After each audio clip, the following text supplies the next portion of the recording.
Boys, you are not going to believe it. The Sheckelsteins are at it again.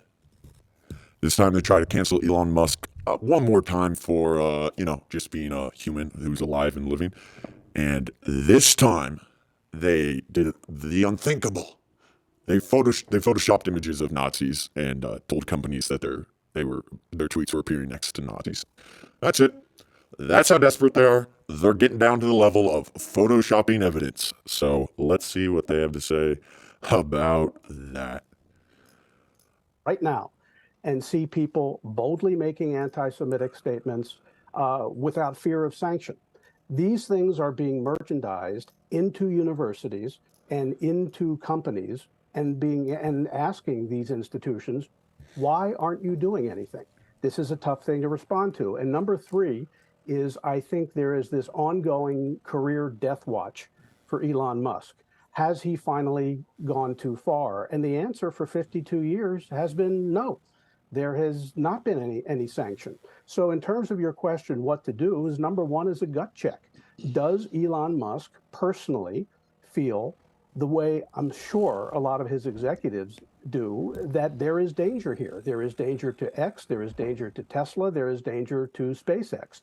His reaction may very well be, this is more of the same. And if that's the case, he will continue. If he personally does feel peril, he will have to face what every other company faces, which is the issue of, do you apologize? When do you apologize? When do you establish rules and policies to prevent this sort of thing? But there's no sign really that that's where they are yet. Well, it's interesting that the response comes from Linda Yaccarino, the CEO, when the ire has been directed towards Elon Musk. I mean, maybe that's your answer right there. For now, the answers will come from the CEO. Well, I think that that's right. I mean, one of the problems working with a client like Elon Musk, and to be clear, he is not my client, is you are dealing with people whose life experience is different than the 7 billion rest of us. Their life experience is, when everybody says you're wrong and you're out of your mind, is they are consistently right. What goes up continues to go up. How do you advise somebody like this?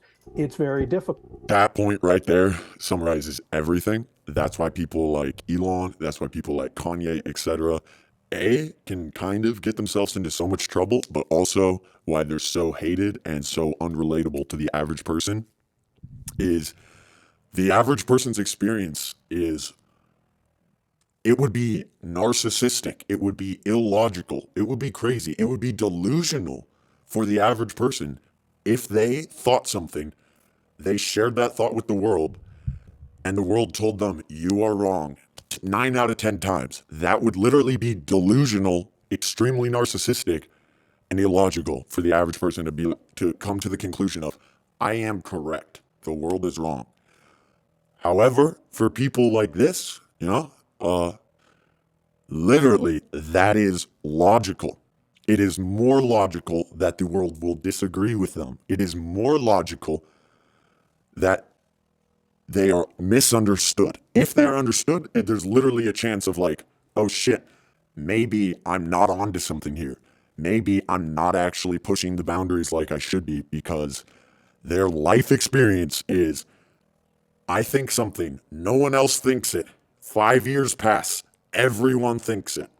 And that's something that the average person cannot relate to in the slightest. So what you have is the people around that person trying to dive in front of the bullets to take it, which we don't know whether that will work just yet. It's worked for 52 years, which is Musk's lifespan. We'll see what happens now. But I don't think that this issue... And it is also that incredible, incredible arrogance with people who, figures like Musk, Kanye, they're the easiest two examples to bring up. Very similar. There's more people like it, but the easiest two public-facing figures. People in their lives legitimately are trying to help them, legitimately care about them, see self-destructive tendencies, and say, if I were you, I would do this to prevent these self-destructive tendencies. But nothing about them is similar to these people. The reason that they are in the position they are in is because they did everything different than the person trying to give them advice.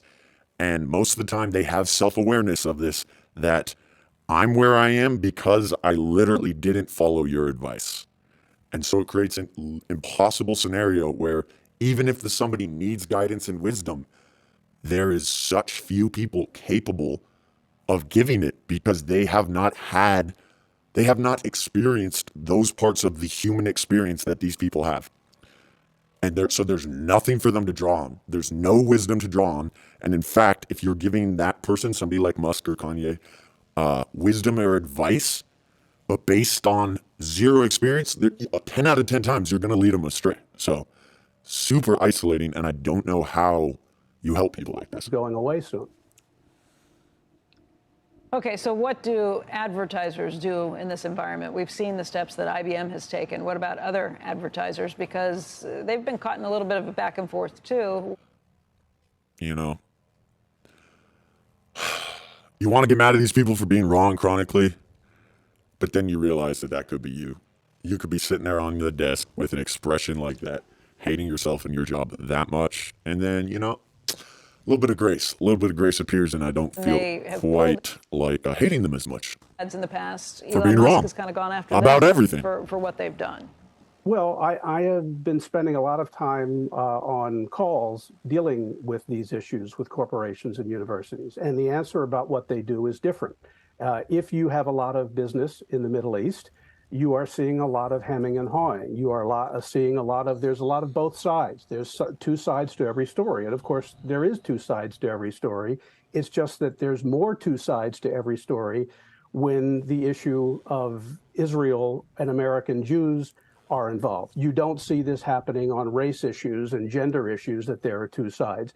But I am also seeing companies doing things like a lot of internal communications, town halls where they discuss these issues.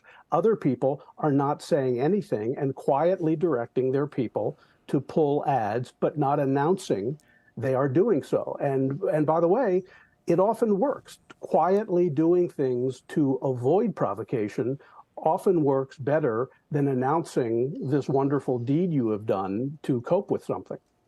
Although, look, you said companies that have a lot of business in the Middle East. I would say companies here in the United States have a lot of pressure on them, too.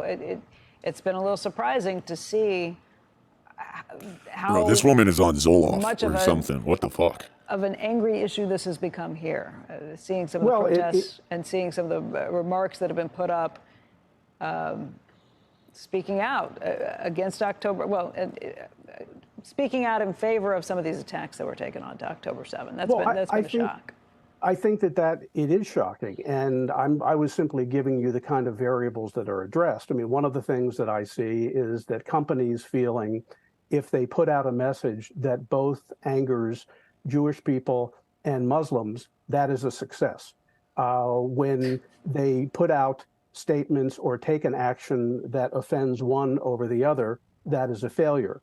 So you are seeing a lot of this both sidesism, and it's been very interesting to see. I mean, look, I have seen this over a 4-decade career. Why is it that when someone makes a vaguely insensitive racial or gender-oriented comment, ties are severed, but when you're dealing with Jewish issues, there is a sense that because Jews are not a minority, they are an elite, that you can push it a little bit more. But what is making this different is you are now seeing people taking in Instagram posts and Facebook posts into companies and saying, why did you respond this way on a race issue, on a gender issue, on an LGBT issue?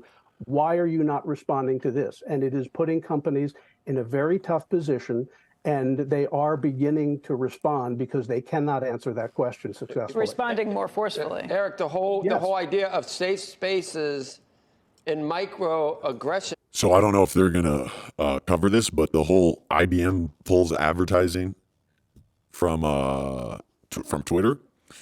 Media Matters, a group, that supports certain agendas and individuals, photoshopped tweets of big companies next to stereotypical, like not remotely believable unless you're some Gen X or millennial working at Media Matters, they photoshopped Nazi, white, I don't even know. They photoshopped anti-Semitic stuff next to posts by big companies, sent them to the companies, and said, this is happening, pull your ads, and the companies did.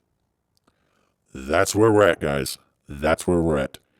Twitter has since come in, said, we have access to the back end.